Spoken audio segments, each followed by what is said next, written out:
A esta hora saludamos al jurista Stalin Raza. Buenos días y bienvenido a nuestro programa. Buenos días, muchas gracias. Bueno, usted ya le ha echado una mirada al proyecto de ley anticorrupción presentado por la Presidencia de la República en la Asamblea Nacional y quisiera saber su criterio. ¿Cómo está esta ley? ¿Mejor, igual o peor que la anterior? Bueno, yo creo que peor. La ley es un dechado de buenas intenciones y mejores intenciones son las que se anuncian publicitariamente por parte de los representantes del Ejecutivo que hablan de esta ley. Porque dicen algunas cosas que yo en la ley la verdad es que no las encuentro. O sea, por ejemplo, se habla de la incautación de los bienes de producto de la corrupción. Y yo no encuentro ahí que se haga referencia a cosas que sí se hacían referencia, por ejemplo, en la ley aprobada por la Asamblea, como el comiso preventivo, el comiso de terceros, el comiso ampliado. Nada de eso está en el proyecto de ley. La ley esta lo que tiene es tres ejes fundamentales. El primero que tiene que ver con la recompensa o el estímulo económico para quienes presenten denuncias de hasta el 20%. Y que lo derivan a un reglamento que tiene que dictarlo el Ministerio del Interior, lo cual ya es llamativo, porque siendo un proceso que se va a relacionar con temas que tienen que ver con la privación de la libertad, con la presunción de inocencia, con temas de corrupción, no puede ser el Ministerio del Interior quien regule el sistema de recompensas para estos delatores, sin que tenga conexión con los jueces, primera cosa. Segunda cosa que regula es el derecho de repetición, y lo hace mal, porque lo hace en la ley que no corresponde. Están haciendo una reforma a la ley de garantías jurisdiccionales.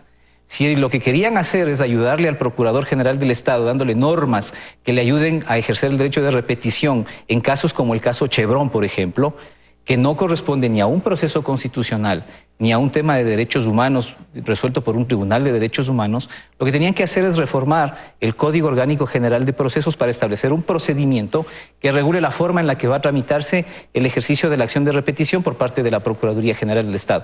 La Asamblea está a tiempo ahora de poder hacer esa rectificación. Y lo tercero que hace es establecer que las personas que den información sobre actos de corrupción o sobre el destino de los activos ilícitos podrán acogerse al beneficio de la suspensión condicional de la pena. Es decir, cuando ya sean condenados a determinado número de años de prisión, podrán beneficiarse de no cumplir esta prisión, sino de ciertas condiciones, presentación periódica, no salir del lugar de residencia, a cambio de haber entregado información sobre esto, que es la única parte en realidad que es interesante de la ley. Y nada más. Entonces, sí hay cosas que no fueron incorporadas y que estaban en la ley anterior que resultan más convenientes. Por ejemplo, la eliminación, que sí constaba en el proyecto de ley de la Asamblea, del requisito previo del informe de Contraloría para el inicio de los juicios por peculado y enriquecimiento ilícito. Eso lo eliminaron, es inexplicable. Entonces, a pesar de que hay unos interesantes anuncios por parte de quienes han presentado el proyecto de ley, el contenido de la ley no refleja lo que dicen esos anuncios. Es de esperar que la Asamblea haga una consolidación de todos los proyectos, varios que están allá. Hay un proyecto de extinción de dominio que fue presentado incluso por el propio presidente de la República, uno de los varios proyectos de extinción de dominio.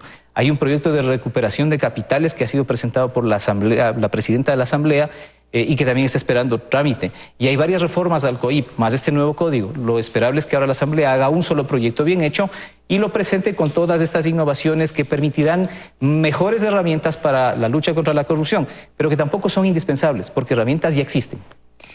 A ver, entonces, la pregunta que creo que es al grano es la siguiente.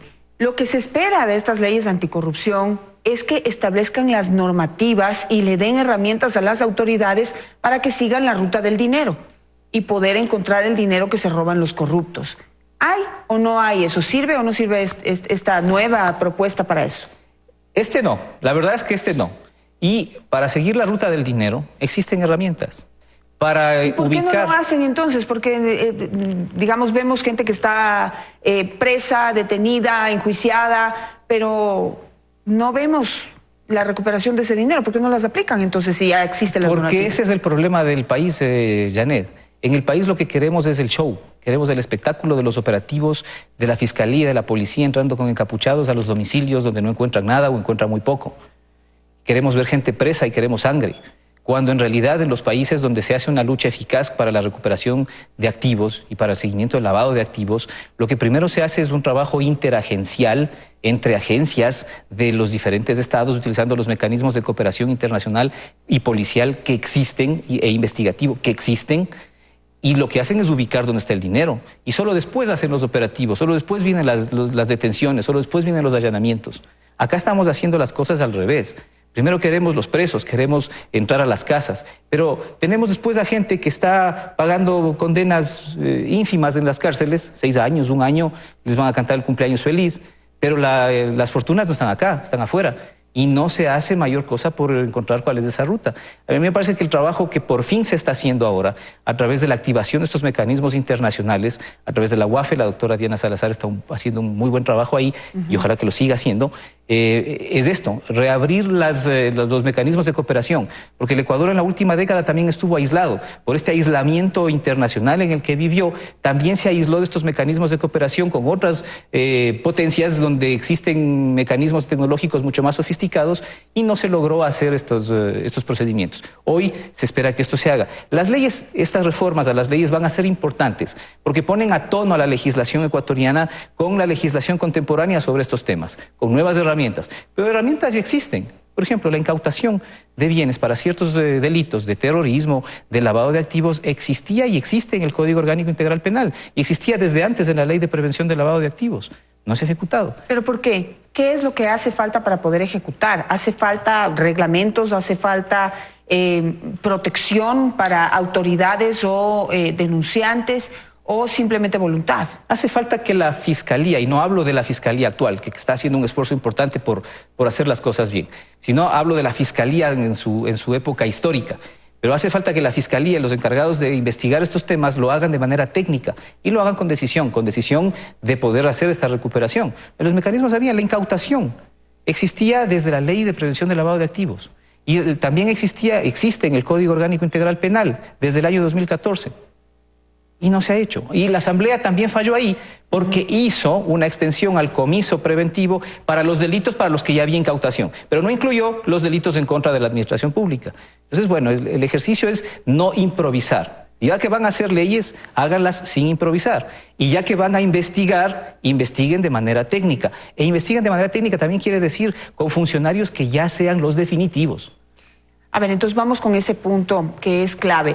Usted dice que deben hacerlo de manera técnica. Se supone que en los 10 años del correísmo justamente se tecnificó, se dotó de toda la tecnología y las herramientas necesarias para que la Fiscalía pueda hacer investigaciones a la altura de cualquier otro país. Es decir, que no están haciendo esto como en la era de la piedra, sino que podían realmente realizar investigaciones como vemos que se realizan en otros países. Pero pueden tener la tecnología, pero los técnicos existen, es decir, capacitaron a la gente para que puedan ser capaces de usar esa supuesta tecnología de la que les dotaron. Puede ser que hayan equipos tecnológicos que permiten investigar otro tipo de delitos, ¿sí? Pero en los hechos de la Fiscalía lo que se hizo en los últimos 10 años es privarle de 2 cosas fundamentales, de su autonomía, porque se le colocó bajo el tutelaje del Consejo de la Judicatura. Entonces se le restó autonomía.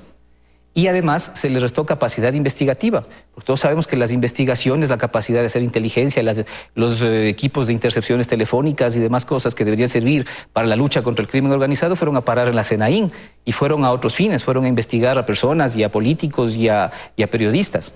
Entonces, no es verdad que la Fiscalía en esos 10 años se le dotó de más herramientas, por el contrario, se le quitó autonomía y se le quitó capacidad de hacer investigación. Y esto obviamente incide en las consecuencias que tenemos. Se le dio equipos, se le dio cosas que les permiten investigar otro tipo de delitos, pero este tipo de delitos de delincuencia organizada no, porque no tienen autonomía, ni tienen capacidad de investigación, ni tienen capacidad de hacer inteligencia. Entonces eso tiene que recuperarse. La Fiscalía debería ir nuevamente a un proceso de autonomía. Esto, por supuesto, pasa por una reforma más profunda.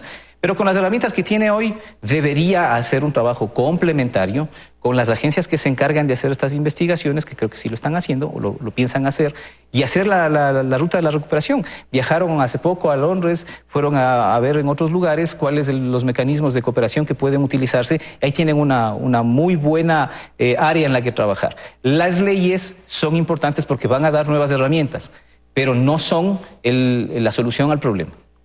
Otra cosa que se ofrece dentro de la nueva ley anticorrupción y está promocionando el gobierno es un número, 800 delitos o algo así, a donde la gente puede llamar y delatar a los corruptos. Y se les ofrece protección, entrar bajo el sistema de protección de testigos. Pero no sé si usted ha analizado cómo funciona este sistema de protección de testigos, porque yo en cambio tengo un testimonio de una persona que dice que lo único que hacen es llamar cada cierto tiempo a ver si uno todavía está vivo. Pero creo que en eso no puede consistir la protección a una persona que delata a un delincuente o que delata, en este caso, a un corrupto. Claro, la ley lo que hace es remitirse a lo que ya existe ahora. El sistema de protección de víctimas y testigos es un sistema que lo organiza y lo coordina la Fiscalía en asocio con la policía. Y efectivamente no funciona de la manera más deseable. Primero porque no tiene el presupuesto suficiente. Segundo porque no tiene el nivel de coordinación suficiente. Entonces, claro, las personas que se someten a ese sistema de protección de víctimas lo que reciben es una llamada o cuando más, dependiendo del grado de exposición a riesgos que tienen, el acompañamiento de un agente policial. Pero eso resulta francamente insuficiente para delincuencia organizada como de la que se está hablando, porque no solamente es tema de corrupción.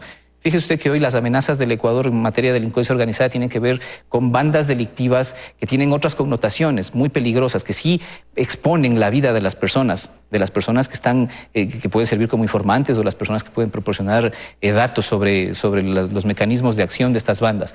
Entonces el sistema de protección a víctimas y testigos que se establece en la ley, más que declarativo, lo que debería hacer es buscar las formas y los protocolos de regulación específicos para que esta protección sea eficaz, para que el anonimato y la confidencialidad sean efectivamente precautelados. Una última cosa y rapidísimo. ¿Usted cómo ve este sistema que quizá, no sé si usted ha analizado que funcione en otros países de delatar dónde están los dineros, porque hay mucho dinero que está en efectivo, escondido en fosas o en huacas o yo no sé cómo le llaman, pero y a cambio podrían recibir el 20% del dinero que delaten? ¿Eso funciona en otros países de manera efectiva? Sí, funciona. En la generalidad de países no funciona para quienes han participado, quienes han intervenido en el delito, porque sería incorrecto incentivar a quienes han participado en el delito, o eso sería más bien un mecanismo para que esto sirva como instigación a delinquir. Entonces funciona de otra manera. Ahora, la ley de recuperación de capitales que ha planteado la presidenta de la Asamblea establece algo parecido, que las personas que conozcan y posean bienes de origen ilícito puedan entregarlas a cambio de beneficiarse de algo. Ese beneficiarse de algo tiene que ser algo que sea lo suficientemente atractivo.